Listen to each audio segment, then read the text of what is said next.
क्या आप सच में खुश रहना चाहते हैं लेकिन ये नहीं जानते कि शुरुआत कहां से करें? दलाई लामा कहते हैं, खुशी कोई लक नहीं बल्कि एक कला है और हर कोई इसे सीख सकता है। नमस्ते दोस्तों, स्वागत है आपका एक ऐसे सफर पर जो आपके मन को शांति और दिल को सच्ची खुशी की ओर ले जाएगा। आज हम सुनने जा रहे हैं द आर्ट ऑफ हैप्पीनेस, एक ऐसी ऑडियो बुक जो सिर्फ आपके सोचने का तरीका नहीं बल्कि आपकी जिंदगी ही बदल सकती है। तो तैयार हो जाइए, क्योंकि अब आप जानने वाले हैं कि असली खुशी कैसे मिलती है बिना किसी दौलत, शोहरत या परफेक्ट लाइफ के पीछे भागे हुए। चलिए शुरुआत करते हैं। जिंदगी में सबसे बड़ा सवाल क्या होता है? लोग पूछते हैं, तुम्हारे सपने क्या हैं? तुम्हारा गोल क्या है? लेकिन इन सब के पीछे एक और सवाल छुपा होता है। तुम आखिरकार क्यों जी रहे हो? क्यों हर सुबह उठते हो? क्यों इतनी भागदौड़, मेहनत, संघर्ष? इसका जवाब सिर्फ एक शब्द में छुपा है, खुशी। हम सब सिर्फ एक ही चीज चाहते हैं और वो है सच्ची, स्थायी, शांति भरी खुशी। लेकिन क्या आपने कभी सोचा है, खुशी आती कहां से है? पैसे से, प्यार से, सफलता से, या फिर कहीं और से? एक तिब्बती बौद्ध भिक्षु जिसकी आंखों में गहराई है, चेहरे पर शांत मुस्कान और शब्दों में सुकून, दलाई लामा, वो हमें सिखाते हैं कि खुशी एक कला है। एक ऐसी कला जो कोई भी सीख सकता है, बशर्ते वो दिल से कोशिश करे। उनकी किताब द आर्ट ऑफ हैप्पीनेस सिर्फ एक किताब नहीं है बल्कि एक जर्नी है, खुद से मिलने की, अपनी तकलीफों को समझने की और एक गहरे सुकून की ओर बढ़ने की। दलाई लामा कहते हैं कि इंसान का मकसद, उसका अल्टीमेट पर्पस खुश रहना है। और यही बात इस पहले चैप्टर में सामने आती है। अब कहानी शुरू होती है एक ऐसे व्यक्ति से जो बाहर से सफल है लेकिन अंदर से खोखला। उसके पास कार है, बंगला है, परिवार है, लेकिन रात को नींद नहीं आती। हर वक्त बेचैनी सी बनी रहती है। एक दिन वो डॉक्टर से मिलने जाता है, पर डॉक्टर उसे दवा नहीं देता, बल्कि कहता है, तुम्हें दलाई लामा से मिलना चाहिए। वो व्यक्ति तिब्बत चला जाता है। हजारों फीट ऊंचाई पर बर्फ से ढकी वादियों में उसे दलाई लामा मिलते हैं। साधारण कपड़े, गर्मजोशी भरी मुस्कान और एक ठहरा। वो पूछता है, मैं सब कुछ पा चुका हूँ, फिर भी खुश नहीं हूँ, क्या करूँ? दलाई लामा मुस्कुराते हैं और बस इतना कहते हैं, तुमने कभी खुद से पूछा कि तुम्हें क्या सच में खुशी देता है? सवाल आसान था, पर जवाब मुश्किल। दलाई लामा समझाते हैं कि हमारी खुशी हमेशा बाहरी चीजों पर निर्भर करती है। किसी ने तारीफ की तो हम खुश, किसी ने अनदेखा किया तो दुखी। हम अपनी खुशी को दूसरों के बर्ताव पर लटका देते हैं, लेकिन असली खुशी अंदर से आती है। वो एक स्टेट ऑफ माइंड है और ये कोई रहस्य नहीं बल्कि एक प्रैक्टिस है। दलाई लामा हमें एक छोटी सी कहानी बताते हैं। एक गरीब किसान हर दिन खेत में काम करता था। उसके पास ना पैसा था, ना बड़े सपने, लेकिन हर शाम जब वो सूरज को ढलते देखता, उसके चेहरे पर संतोष होता। एक बार एक व्यापारी ने पूछा, तुम इतने खुश कैसे रहते हो? तुम्हारे पास तो कुछ भी नहीं है। किसान बोला, मेरे पास जो है मैं उसी में खुश हूं, और जो नहीं है उसका दुख नहीं पालता। दलाई लामा इस कहानी से बताते हैं कि खुशी एक विकल्प है, एक कॉन्शियस चॉइस। लेकिन क्या ये इतना आसान है? दलाई लामा मानते हैं कि इंसान का दिमाग दो हिस्सों में बंटा होता है। एक वो हिस्सा जो कॉन्स्टेंटली जजमेंट करता है, दूसरों से तुलना करता है, और दूसरा हिस्सा जो करुणा से देखता है, एक्सेप्टेंस के साथ। जब हम हर चीज को कंट्रोल करना चाहते हैं, लोगों को, माहौल को, अपने भविष्य को, तब हमारे अंदर डर जन्म लेता है। और डर खुशी का सबसे बड़ा दुश्मन है। दलाई लामा का पहला लेसन यही है, कंट्रोल छोड़ दो, एक्सेप्टेंस सीखो। अब सोचिए, आपके जीवन में कितनी चीजें हैं जो आपके कंट्रोल में नहीं हैं।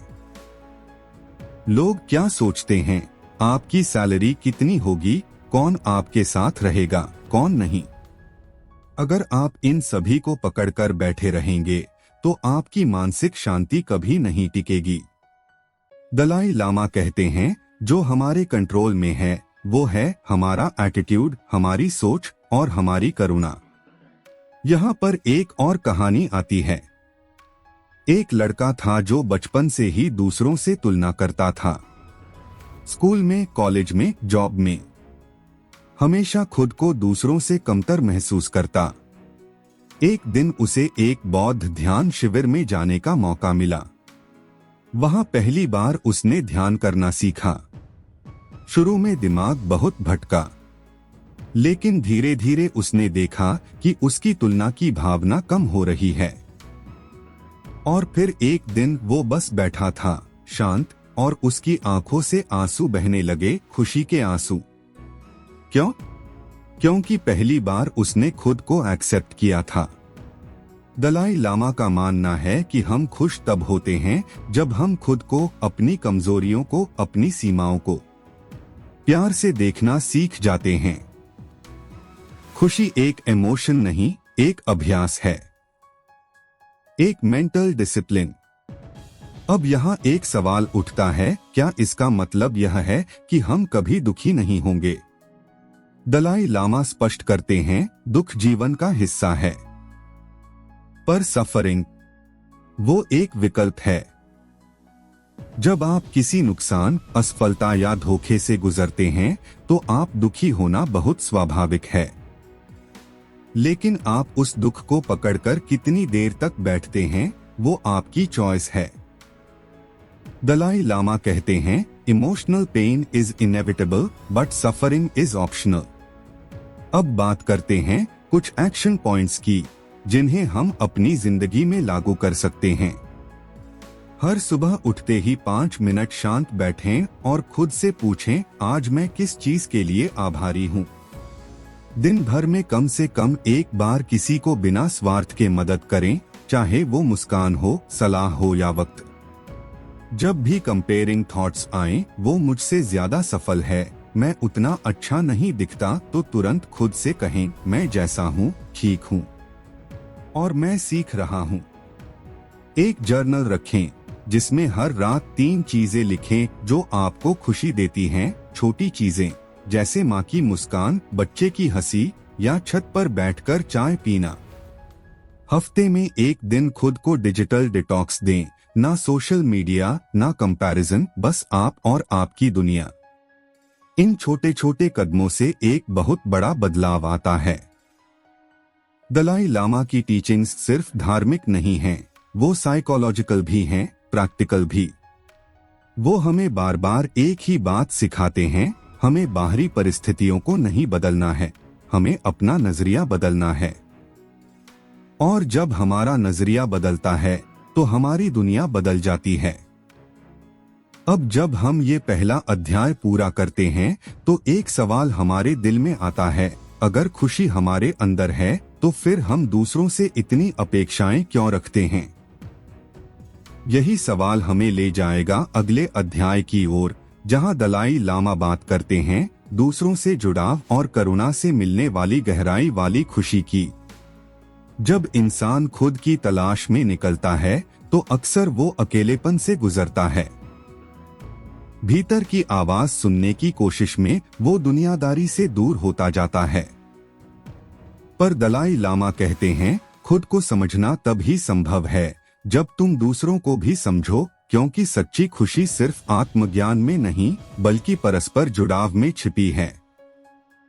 दूसरे अध्याय की शुरुआत होती है एक साधारण सी घटना से। एक विदेशी पत्रकार जो लंबे समय से उदासी और चिंता से जूझ रहा था, दलाई लामा से मिलने आया। उसका सवाल सीधा था, मैं अकेलापन महसूस करता हूँ। सब कुछ होते हुए भी ऐसा लगता है जैसे कोई जुड़ाव नहीं रहा। मैं कैसे खुश रहूं? दलाई लामा ने उसका हाथ पकड़ा, मुस्कुराए और बोले, तुमने कभी किसी जरूरतमंद की आंखों में देखकर सच्ची करुणा महसूस की है? पत्रकार चुप हो गया। दलाई लामा ने आगे कहा, खुशी पाने का सबसे तेज रास्ता है दूसरों के लिए जीना। जब हम अपने दुख से ऊपर उठकर दूसरों के लिए कुछ करते हैं तो हमारा दुख अपने आप पिघलने लगता है। वो कहते हैं कि कंपैशन यानी करुणा केवल किसी की मदद करने का तरीका नहीं है, वो हमारी आत्मा की भूख है। अब यहाँ से कहानी हमें एक गांव में ले जाती है। एक 70 साल की बुजुर्ग महिला थी जिसके पति का देहांत हो गया था। बच्चे अलग रहते थे। वो हर दिन अकेली रहती, किसी से ज्यादा बात नहीं करती। लेकिन एक दिन एक स्थानीय एनजीओ ने उसे एक स्कूल में छोटे बच्चों को कहानी सुनाने का काम दे दिया। पहले तो वो हिचकी, पर फिर धीरे धीरे उसने बच्चों को कहानियां सुनानी शुरू की। राजा रानी, जादू, दादी की कहानियां। वो बच्चे हंसते, तालियां बजाते, उसे घेर लेते। कुछ ही हफ्तों में वो महिला बदल गई। उसकी आंखों में चमक थी, चेहरे पर मुस्कान और मन में उद्देश्य। दलाई लामा कहते हैं, जब आप किसी और के जीवन में रोशनी बनते हो तो सबसे पहले आपका अपना अंधेरा मिटता है। पर ये करुणा सिर्फ बाहर के लिए नहीं होती। सबसे पहले हमें खुद के लिए करुणामयी होना होता है। दलाई लामा बताते हैं कि अधिकांश लोग आत्मालोचना में जीते हैं। मैं अच्छा नहीं हूँ, मुझसे कुछ नहीं होगा, मैं नाकाम हूँ। ये सोच धीरे धीरे इंसान को खोखला कर देती है। लेकिन जब आप अपने ही अंदर एक दोस्त की तरह बात करना शुरू करते हैं, खुद को अपनाते हैं, तो आप दूसरों के लिए भी संवेदनशील हो पाते हैं। दलाई लामा ने एक बार कहा था, if you want others to be happy, practise compassion. If you want to be happy, practise compassion. अब ये शब्द सिर्फ शेरो शायरी नहीं है, ये एक अभ्यास है। दलाई लामा हमें एक अभ्यास सिखाते हैं जिसे वो करुणा मेडिटेशन कहते हैं। आंखें बंद करके दिल से किसी ऐसे इंसान की कल्पना करना जो दुख में है, चाहे वो अपना हो या अजनबी। फिर मन में बस यही भावना दोहराना, मैं चाहता हूँ कि तुम मुक्त रहो। मैं तुम्हारे लिए दया और प्रेम की कामना करता हूँ। धीरे धीरे ये भावना आपके अंदर स्थायी रूप लेती है। दलाई लामा कहते हैं कि जब हम सिर्फ अपने बारे में सोचते हैं तो हमारी समस्याएं हमें बहुत बड़ी लगती हैं। लेकिन जैसे ही हम दूसरों के दुख को महसूस करते हैं, हमारे अपने दुख छोटे लगने लगते हैं। एक बार एक युवक दलाई लामा से पूछता है, दुनिया में इतना अन्याय, दर्द और हिंसा है, मैं कैसे करुणा रखूं? दलाई लामा गंभीर होकर जवाब देते हैं, करुणा रखना तभी जरूरी होता है जब दुनिया निर्दयी हो जाए। अगर हर कोई कठोर हो गया तो दुनिया में उम्मीद कौन बचाएगा? यह बात सुनकर युवक की आंखें भर आती हैं। दलाई लामा एक और कहानी बताते हैं। एक जेल में एक कैदी था जिसने जिंदगी में कई अपराध किए थे। सालों की सजा काटते हुए उसका दिल पत्थर बन चुका था। लेकिन जेल में हर हफ्ते एक बौद्ध भिक्षु आता, चुपचाप उसके पास बैठता और बिना कुछ बोले सिर्फ उसकी आंखों में देखता। वो कैदी हर बार उसे अनदेखा करता। महीनों बाद एक दिन कैदी फूट फूट कर रोने लगा और बोला, तुम अकेले हो जिसने मुझे इंसान समझा। दलाई लामा इस कहानी से हमें सिखाते हैं कि हर इंसान के भीतर करुणा की चिंगारी होती है। बस कोई चाहिए जो उसे बिना शर्त प्यार से देखे। अब आइए जानते हैं कुछ अभ्यास जो हम अपनी जिंदगी में करुणा को लाने के लिए कर सकते हैं। दिन में एक बार खुद से पूछें, मैंने आज किसके चेहरे पर मुस्कान लाई? जब भी किसी के प्रति गुस्सा आए, थोड़ी देर उसकी परिस्थिति समझने की कोशिश करें। क्या वो खुद किसी अंदरूनी संघर्ष से नहीं जूझ रहा होगा? सप्ताह में एक दिन किसी अनजान व्यक्ति की मदद करें, चाय वाले से मुस्कुराकर बात करें, किसी बुजुर्ग को सड़क पार कराएं, किसी गरीब को खाना दें। अपने आप से बात करें जैसे आप अपने सबसे अच्छे दोस्त से बात करते हैं, प्रेम से, धैर्य। जब आप दूसरों के दर्द को महसूस करते हैं, आप इंसान बनते हैं। और जब आप इंसान बनते हैं तो खुश रहना सरल हो जाता है। दलाई लामा की करुणा केवल शब्दों में नहीं, उनके जीवन में झलकती है। वो जब किसी से मिलते हैं तो आंखों में आंखें डालकर, पूरी उपस्थिति के साथ, एक मुस्कुराहट के साथ, ऐसा लगता है जैसे वो कह रहे हो, तुम हो तो सब ठीक है। अब आप सोचिए, क्या आप किसी के लिए ऐसा चेहरा बन सकते हैं? क्या आप किसी की जिंदगी में वो रोशनी बन सकते हैं जो उनकी उदासी में एक दीपक बनकर जल जाए? अगर हाँ, तो आप खुशी के रास्ते पर हैं। अब जब हम ये अध्याय पूरा करते हैं तो मन में एक नया सवाल आता है। जब दुनिया इतनी तेज है, जब हर कोई किसी न किसी दौड़ में लगा है, तब भीतर की शांति कैसे पाई जाए? यही सवाल हमें ले जाएगा अगले अध्याय की ओर, जहां दलाई लामा हमें सिखाते हैं अशांत मन को कैसे शांत किया जाए और कैसे दिमाग को ट्रेन किया जाए सच्ची खुशी के लिए। क्या आप तैयार हैं उस यात्रा के अगले मोड़ के लिए? कभी आपने गौर किया है, जब हम थके हुए होते हैं, चिंतित होते हैं या अंदर से टूटे होते हैं, तो हमारी आंखें क्या करती हैं? वो लगातार किसी शांत जगह को खोजती हैं। जैसे पहाड़ों की तस्वीरें, समंदर की लहरें, नीले आसमान की झलक। हम बाहर शांति ढूंढते हैं क्योंकि भीतर हलचल मची होती है। पर दलाई लामा कहते हैं, शांति कहीं बाहर नहीं मिलती। असली शांति तो भीतर की यात्रा में छुपी है। ये अध्याय उसी यात्रा की शुरुआत है, अपने मन को समझने की, उसे शांत करने की और अपने भीतर स्थायी सुख का स्रोत खोजने की। एक बार की बात है, एक अमीर व्यापारी ने दलाई लामा से मिलने की इच्छा जताई। उसके पास सब कुछ था, पैसा, ताकत, नाम, लेकिन उसका मन लगातार उलझा रहता था। हर रात नींद से पहले वही बेचैनी, वही अनजानी घबराहट। दलाई लामा ने उसे शांत भाव से देखा और पूछा, तुम्हारे जीवन का सबसे बड़ा डर क्या है? वो व्यापारी चुप हो गया। फिर कहा, मैं अपने ही मन से डरता हूं, क्योंकि वो कभी शांत नहीं रहता। दलाई लामा मुस्कुराए, बोले, मन ऐसा घोड़ा है जिसे तुमने कभी काबू में नहीं लिया और अब वो तुम्हें ही खींचे जा रहा है। मन की यह भटकन सबसे बड़ा कारण है हमारी अशांति का। दलाई लामा बताते हैं कि हमारी खुशी इस बात पर निर्भर नहीं करती कि हमारे पास क्या है, बल्कि इस पर निर्भर करती है कि हम अपने विचारों को कैसे नियंत्रित करते हैं। हमारा मन अगर अनकंट्रोल्ड रहे तो हमें छोटे छोटे दुखों में डुबो देता है। वो पुराने पछतावों को दोहराता है, आने वाले डर दिखाता है और वर्तमान को पूरी तरह से नष्ट कर देता है। दलाई लामा एक उदाहरण देते हैं। मान लीजिए एक बच्चा स्कूल में परीक्षा में कम नंबर लाता है। उसका मन उसे बताता है, तू बेकार है, तू कभी सफल नहीं होगा, सब तुझसे बेहतर हैं। अब बच्चा उसी विचारों के जाल में फंस जाता है, खुद को गलत मानने लगता है और धीरे धीरे आत्मविश्वास खोने लगता है।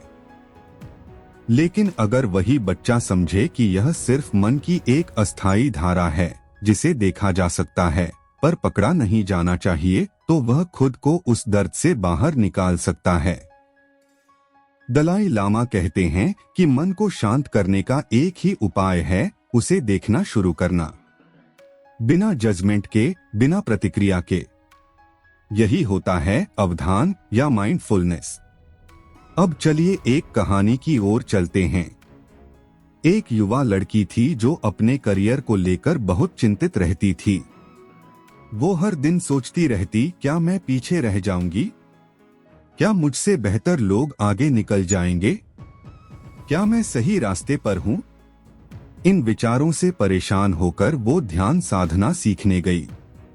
पहले दिन जब उसने आंखें बंद की तो उसका मन और ज्यादा भागने लगा। हजारों विचार, चिंता, डर, तुलना सब एक साथ आए। वो परेशान हो गई। लेकिन गुरु ने उससे कहा, ध्यान करना मतलब विचारों को रोकना नहीं है, उन्हें बहने देना है, बिना डूबे। धीरे धीरे जब उसने मन को देखना सीखा तो उसकी बेचैनी कम होने लगी। विचार वही रहे पर उनका असर कम हो गया। दलाई लामा भी यही कहते हैं, मन को ट्रेन किया जा सकता है। जैसे हम शरीर को एक्सरसाइज से मजबूत करते हैं, वैसे ही मन को भी हम अनुशासित कर सकते हैं। उनका सुझाव है, हर दिन कुछ समय अपने विचारों को देखने में बिताइए, बिना प्रतिक्रिया दिए। इस प्रक्रिया के कुछ अभ्यास हैं जो हम भी कर सकते हैं। रोज 10 मिनट आंखें बंद करके बैठें और अपने सांसों पर ध्यान दें। जब भी विचार आएं, बस उन्हें आते जाते देखें, जैसे बादल आकाश में तैरते हैं। जब भी मन किसी पुराने पछतावे या भविष्य की चिंता में उलझे, खुद से पूछें, क्या ये अभी की सच्चाई है? अगर नहीं, तो खुद को वर्तमान में लौटाइए। एक डायरी रखें जिसमें हर रात अपने विचारों को बिना फिल्टर किए लिखें। इससे मन के भीतर का बोझ बाहर आ जाता है। दिन में एक बार खुद से संवाद करें, मैं अपने विचार नहीं हूं, मैं वो जागरूकता हूं जो विचारों को देख रही है। ध्यान के बाद हर दिन खुद को एक सकारात्मक वाक्य दें, जैसे मैं शांत हूं, मैं पर्याप्त हूं, मुझे खुद से प्रेम है। दलाई लामा बताते हैं कि ध्यान या माइंडफुलनेस कोई धर्म नहीं है। ये तो एक मानसिक अभ्यास है जो हर इंसान के जीवन में चमत्कार ला सकता है। उन्होंने एक बार कहा था, The ultimate source of happiness is not money or power, but a calm mind. शांत मन वाला व्यक्ति किसी भी तूफान में भी मुस्कुरा सकता है। दलाई लामा एक सैनिक की कहानी सुनाते हैं। वो सैनिक युद्ध में बहुत कुछ खो चुका था।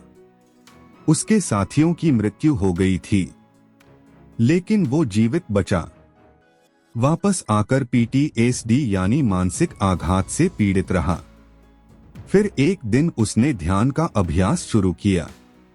धीरे धीरे उसकी रातों की नींद वापस आई, भय कम हुआ और सबसे महत्वपूर्ण, उसने खुद को माफ करना सीखा। दलाई लामा बताते हैं कि मन की सबसे बड़ी पीड़ा गिल्ट और डर होते हैं, और जब हम अपने मन को स्वीकृति और जागरूकता के साथ देखते हैं तो ये पीड़ा पिघलने लगती है। हमारा लक्ष्य होना चाहिए मन को अपना मालिक नहीं, साथी बनाना। दलाई लामा की ये शिक्षा हमें जीवन की सबसे बुनियादी सच्चाई की ओर ले जाती है, जो भीतर शांत है वही बाहर के शोर में भी स्थिर रह सकता है। अब सोचिए, आपके जीवन में कितनी बार ऐसा हुआ है कि छोटी छोटी बातों ने आपको अंदर से हिला दिया हो। किसी की बात, किसी की उपेक्षा या कोई बीता हुआ पल जो अब नहीं है, पर उसका असर आज भी है। दलाई लामा कहते हैं, उस असर को समझिए, देखिए और फिर धीरे धीरे उसे छोड़ दीजिए। शांति तब आती है जब हम चीजों को पकड़ना छोड़ देते हैं। अब जब हम इस अध्याय के अंत पर आते हैं तो एक सवाल उठता है, अगर मन को हम शांत कर सकते हैं तो फिर क्यों कुछ लोग अपने भीतर की कड़वाहट को सालों तक पालते हैं? क्यों माफ करना इतना कठिन होता है? यही सवाल हमें अगले अध्याय की ओर ले जाएगा, जहां दलाई लामा हमें सिखाते हैं फॉरगिवनेस और लेटिंग गो की ताकत को। कैसे हम दूसरों को माफ करके खुद को आजाद कर सकते हैं। क्या आप तैयार हैं उस मुक्ति की ओर एक और कदम बढ़ाने के लिए? कभी कभी जिंदगी हमें ऐसे मोड़ पर लाकर खड़ा कर देती है जहां आगे सिर्फ अंधेरा दिखता है। दिल बोझिल हो जाता है और सबसे बड़ा सवाल सामने आ खड़ा होता है, क्या मैं किसी को माफ कर सकता हूँ जिसने मुझे तोड़ दिया? दलाई लामा इस सवाल से भागते नहीं, बल्कि वो इसकी गहराई में उतरकर हमें बताते हैं, माफ करना किसी और के लिए नहीं, खुद के लिए होता है। इस अध्याय की शुरुआत होती है एक युवा महिला की कहानी से। वो लड़की बचपन में ही कई कड़वे अनुभवों से गुजरी थी। उसके पिता ने उसे और उसकी मां को छोड़ दिया था। सालों तक वो इस गुस्से को अपने अंदर पालती रही, क्यों किया मेरे साथ ऐसा? उसका चेहरा मुस्कुराता था, पर भीतर एक घाव था जो लगातार रिश्ता रहता। वो बड़ी हो गई, पढ़ाई की, नौकरी मिली, लेकिन उस घाव ने उसका पीछा नहीं छोड़ा। फिर एक दिन एक बौद्ध ध्यान शिविर में गई, जहां पहली बार उसने दलाई लामा को सुना। उन्होंने सिर्फ एक वाक्य कहा, अगर तुम माफ नहीं कर सकते तो तुम अपनी ही आत्मा को सजा दे रहे हो। उस रात वो लड़की बहुत रोई और पहली बार अपने अंदर के गुस्से को देखा, not as power but as poison. Dalai Lama बताते हैं कि जब हम किसी को माफ नहीं करते तो हम बार बार उसी घटना को जीते हैं। वही दर्द, वही चोट, वही लाचारी। यह प्रक्रिया हमें ही अंदर से खोखला करती है। लेकिन माफ करना क्या मतलब है? क्या इसका मतलब है जो गलत किया गया उसे सही मान लेना? दलाई लामा स्पष्ट करते हैं, माफ करने का अर्थ यह नहीं कि आप भूल जाएं या उस गलती को स्वीकार कर लें, बल्कि इसका मतलब है आप उस दर्द को अपने साथ लेकर जीना बंद कर दें। अब सोचिए, आपने अपनी पीठ पर एक भारी पत्थर लाद रखा है। सालों से हर रोज वो आपको थकाता है, और फिर एक दिन कोई कहे इसे नीचे रख दो तो आप कहेंगे, लेकिन मैंने इतने सालों से इसे उठाया है, अब इसे छोड़ना आसान नहीं। यही होता है जब हम किसी को माफ करने की सोचते हैं।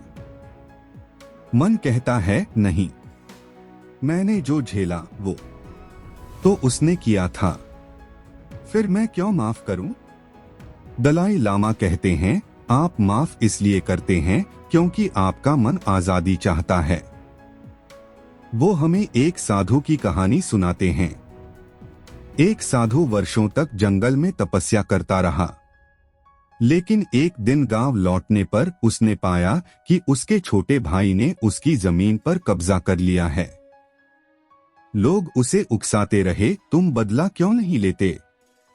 लेकिन साधु मुस्कुराया और बोला, अगर मैं बदला लेने उतरा तो जो मैं वर्षों से भीतर जमा कर रहा था वो एक पल में बह जाएगा। दलाई लामा कहते हैं, forgiveness is not weakness, it is strength, because only the strong can carry the burden of pain and still choose love over hatred. अब चलिए कुछ और उदाहरणों से इसे और गहराई से समझते हैं। एक सैनिक था जो युद्ध में घायल हो गया। दुश्मन की गोली उसके पैर में लगी, जिससे वो जिंदगी भर लंगड़ा हो गया। उसने वर्षों तक नफरत की आग में खुद को जलाया, लेकिन एक दिन जब उसने ध्यान के दौरान अपने शत्रु की भी इंसानियत देखी, एक ऐसा जवान जिसे भी अपने परिवार से प्यार रहा होगा, जिसे आदेश मिलते होंगे, तो उस सैनिक की आंखों में आंसू आ गए।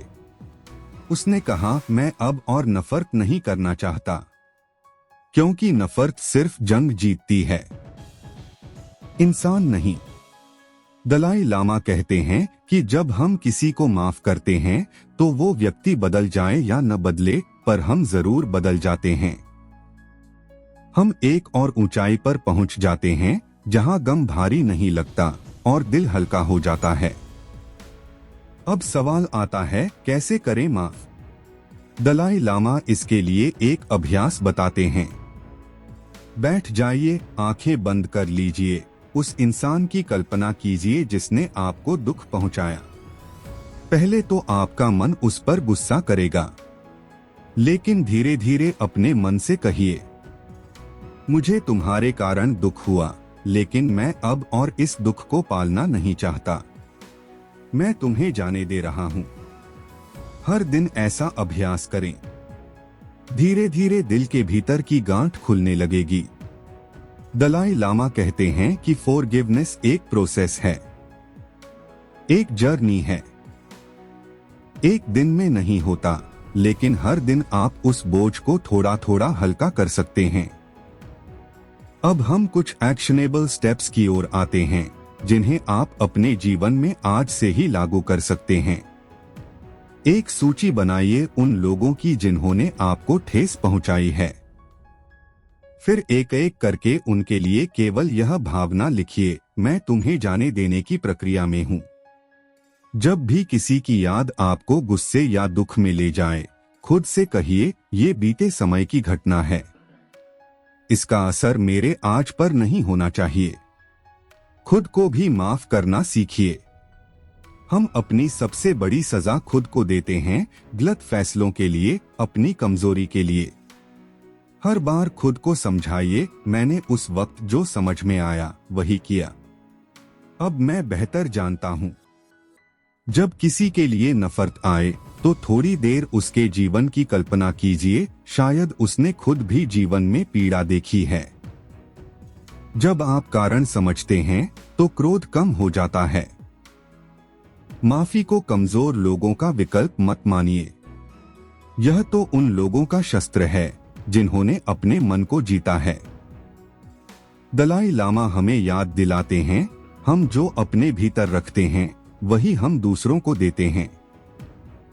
अगर हम गुस्सा, बदला और शिकायत पालते हैं तो यही हमारी ऊर्जा बन जाती है। अगर हाँ, तो आपने अपने भीतर का सबसे गहरा द्वार खोल दिया है, जहां से सच्ची आजादी मिलती है। अब जब हम इस अध्याय के अंत पर आते हैं तो एक और सवाल जन्म लेता है। जब जीवन हमें हर दिन चुनौती देता है, तब हम अपनी भावनाओं को कैसे संभालें?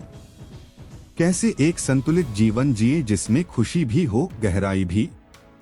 यही सवाल हमें ले जाएगा अगले और अंतिम अध्याय की ओर, जहां दलाई लामा बात करते हैं संतुलन, उद्देश्य और जीवन की कला की। जैसे जैसे जीवन आगे बढ़ता है, हमारे चेहरे पर उम्र की लकीरें उभरने लगती हैं, बाल सफेद होने लगते हैं, शरीर थकने लगता है। लेकिन एक सवाल अब भी वैसा ही बना रहता है, क्या मैं सच में खुश हूं? दलाई लामा कहते हैं कि जिंदगी का सबसे बड़ा उद्देश्य पैसा, नाम, पहचान या रिश्ते नहीं है, बल्कि वो स्थायी शांति है जो केवल तभी आती है जब हम अपने जीवन को संतुलित और अर्थपूर्ण बनाना सीखते हैं। यह अंतिम अध्याय उस जीवन के नक्शे को दर्शाता है जिसे हम सब खोजते हैं, एक संतुलित, सच्चा और शांत जीवन। एक बार की बात है, एक बौद्ध भिक्षु ने एक नौजवान से पूछा, तुम्हारा जीवन किस दिशा में जा रहा है?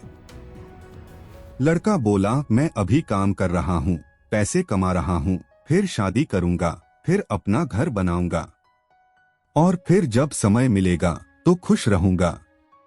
भिक्षु मुस्कराया और बोला, यानी तुम खुश रहने का समय आखिर में रख रहे हो। यह कहानी हमें सोचने पर मजबूर करती है। हम सब इसी दौड़ में लगे हैं, कभी मंजिल पाने की, कभी किसी को साबित करने की, कभी खुद से बचने की। पर दलाई लामा कहते हैं, जिंदगी कोई मंजिल नहीं, यह तो एक चलती हुई प्रक्रिया है। और अगर हम हर पल को ठीक से नहीं जिए तो पूरी जिंदगी यूं ही गुजर जाएगी, एक दिन खुश हो जाएंगे की प्रतीक्षा में। अब सवाल उठता है, कैसे जिए संतुलित जीवन? दलाई लामा इसका उत्तर बड़ी सादगी से देते हैं, हर दिन, हर कार्य, हर संबंध को एक उद्देश्य के साथ जियो। यह उद्देश्य कोई बहुत बड़ा या कठिन नहीं होना चाहिए। उदाहरण के लिए, आज मैं किसी को राहत दूंगा, आज मैं खुद को दोष नहीं दूंगा, आज मैं उस व्यक्ति को सुनूंगा जिसे कोई नहीं सुनता। दलाई लामा कहते हैं कि जब हमारे जीवन में उद्देश्य होता है तो छोटी छोटी बातें भी महान बन जाती हैं। और जब हम जीवन के हर पहलू में संतुलन लाते हैं, काम और आराम, रिश्ते और अकेलापन, बाहरी भागदौड़ और अंदरूनी शांति, तब असली खुशी मिलती है। अब चलिए एक और सच्ची कहानी की ओर चलते हैं। एक युवक था जो बहुत मेहनती था। उसे बचपन से सिखाया गया था, जो ज्यादा करे वही ज्यादा पाएगा। उसने दिन रात एक कर दिया, बहुत कुछ हासिल किया। लेकिन एक दिन जब उसके पिता की तबीयत खराब हुई और उसे अस्पताल ले जाया गया, तब उसने पहली बार खुद से पूछा, मैं इतना कुछ क्यों कर रहा हूँ, अगर मैं अपनों के साथ ही समय न बिता सकूं? उस दिन उसने काम से छुट्टी ली, पिता के पास बैठा, उनके हाथ पकड़े, उनके साथ पुरानी बातें की। वो कुछ घंटों की मुलाकात शायद उसके जीवन के सबसे ज्यादा संतोष देने वाले पल थे। दलाई लामा कहते हैं कि संतुलन केवल बाहर की चीजों का नहीं होता, वो भीतर की प्रायोरिटीज का संतुलन होता है। काम जरूरी है, लेकिन इतना कि आप अपने मन की शांति न खो दें।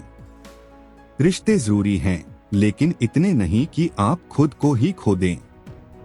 स्वप्न जरूरी हैं, लेकिन वो भी जरूरी है कि आप उस रास्ते पर चलते हुए अपने हर कदम को महसूस करें। दलाई लामा हमें कुछ अभ्यास बताते हैं जिससे हम संतुलित जीवन की ओर बढ़ सकते हैं। हर सुबह खुद से पूछिए, आज मैं किस एक चीज पर ध्यान दूंगा जिससे मेरा जीवन अर्थपूर्ण हो जाए। दिन में कम से कम 15 मिनट केवल खुद के साथ अकेले बैठें, कोई फोन, कोई काम, कोई बात नहीं, बस आप और आपकी सांसें।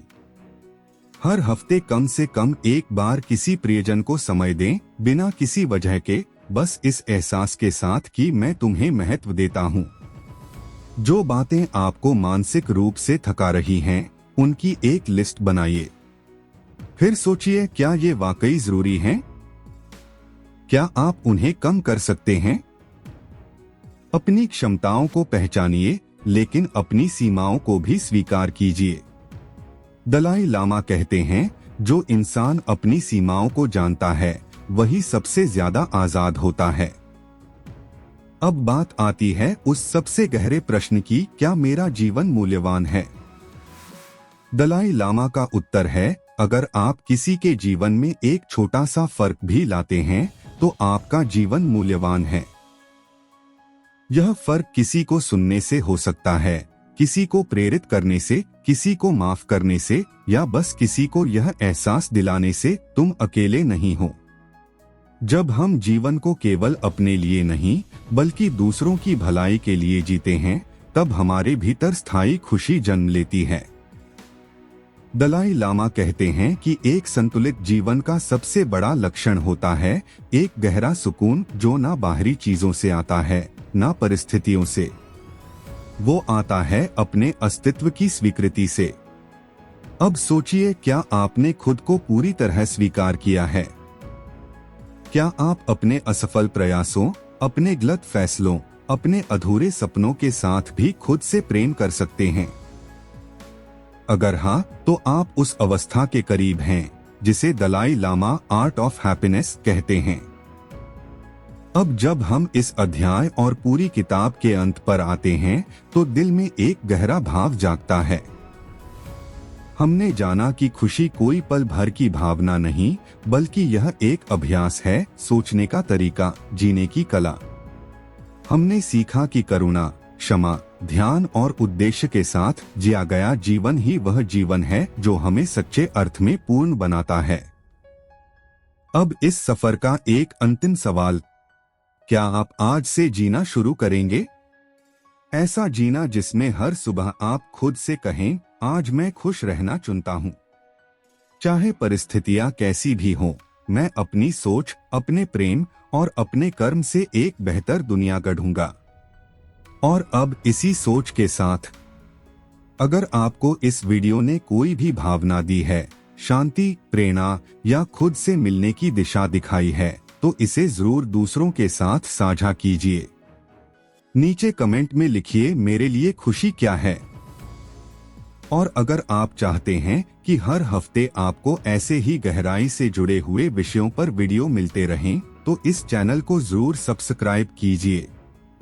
क्योंकि यह सिर्फ एक वीडियो नहीं था, यह एक यात्रा थी आपके और आपके अंदर के सच्चे आप के बीच। अब आपकी बारी है इस यात्रा को जिंदगी में उतारने की। आपका बहुत बहुत धन्यवाद।